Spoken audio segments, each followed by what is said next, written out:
এই স্বাধীনতাটো পাওঁতেতো অধিকাংশ মুছলমানেই প্ৰাণ দিব লগা হৈছিল। কিয় ব্ৰিটিছ আহিছিল যেতিয়া আৰু প্ৰথম যুদ্ধটো ষ্টাৰ্ট হৈছিল নৱাব সিৰাজউদ্দৌলাৰ লগত আৰু টিপু চুলতান, নৱাব সিৰাজউদ্দৌলা এইসকলেহে প্ৰথম ফাইট কৰিছিল। তাৰপিছতহে শেষত মহাত্মা গান্ধীৰ নেতৃত্বত এটা আন্দোলনত আহিলে। তেখেতৰ নেতৃত্ব সকলো জনগোষ্ঠীয়ে মানি ল'লে আৰু খুব কম সময়ৰ ভিতৰত তেখেতৰ নেতৃত্বত ভাৰতবৰ্ষ স্বাধীন হ'ল। কিন্তু এই স্বাধীনতাত কিমান হাজাৰ হাজাৰ ওলামা, প্ৰায় 5,000 মান ওলামা শ্বহীদ হৈছে এই স্বাধীনতা আন্দোলনত।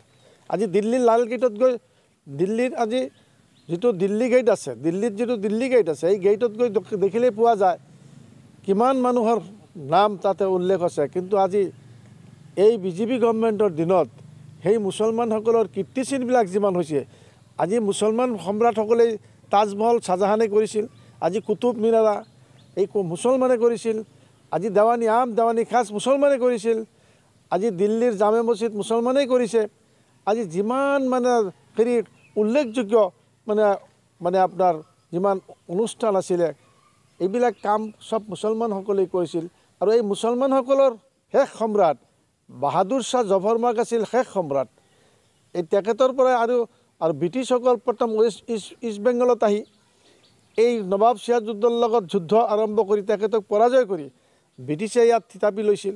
আৰু সেই ব্ৰিটিছক খেদাওঁতে প্ৰথমে মুছলমানসকলেই আন্দোলন কৰিব লগা হৈছিল, কাৰণ ক্ষমতাটো তেতিয়া হিন্দুৰ হাতত নাছিল। ভাৰতবৰ্ষৰ হিন্দুৰ হাতত ক্ষমতাৰ পৰা নিয়া নাছিল, মুছলমানৰ হাতত ক্ষমতা আছিল। যি বাহাদুৰ শ্বাহ জফৰমাৰ্গ ৰেংগুনত মৃত্যু হোৱাৰ পিছত ইণ্ডিয়াৰ মাটিত দিল্লীত তাক 3 হাত মাটি দিয়া নহ'ল ব্ৰিটিছে, সেই ব্ৰিটিছৰ বিৰুদ্ধে মুছলমানসকল নিজৰ প্ৰাণ আহুতি দিছে। হাজাৰ হাজাৰ ওলামাসকলে শ্বহীদ হৈছে আৰু বহুত হিন্দু মানুহ আজি ইয়াত অংশগ্ৰহণ কৰিছে। এটা সময়ত হিন্দু মুছলমান মিলিয়ে দেশখন স্বাধীনতা লাভ হৈছিল। কিন্তু আমাৰ দুৰ্ভাগ্য, ইণ্ডিয়াৰ মুছলমানসকলৰ এটা দুৰ্ভাগ্য, আজি স্বাধীনতা দিৱস উপলক্ষে মই ক'ব হৈছিলোঁ, দেশখন যদি বিভাজন নহ'লে, দুটা ভাগত বিভক্ত নলয়, আজি পাকিস্তান, আজি ভাৰতবৰ্ষত দুটা ভাগ নহ'লে হয়। যি কাৰণেই হওক, ভাগ হোৱাৰ কাৰণে আজি আমি ইণ্ডিয়াৰ মুছলমান এক হিচাপে শান্তিতেই আছোঁ। সঁচা কথা ক'বলৈ পাকিস্তানতকৈ, বাংলাদেশতকৈ আজি আমাৰ ইণ্ডিয়াৰ মুছলমানবিলাক যথেষ্ট ভাল আছে। হয়তো আজি অসমত কিবা এটা চলি আছে, ইভিকশ্যনৰ নামত অসমৰ মুছলমানে অলপ দুখ পাইছে, কষ্ট পাইছে, ব্যথা পাইছে, পাবই। আৰু যিহেতুকে অমানসিক অত্যাচাৰ চলি আছে মুছলমানৰ ওপৰত, আজি স্বাধীনতা দিৱস উপলক্ষে মই অসমৰ মাননীয় মুখ্যমন্ত্ৰীক অনুৰোধ জনাম, আপুনি অন্ততঃ এই মানুহখিনিৰ এটা শ্বেল্টাৰৰ ব্যৱস্থা কৰিব।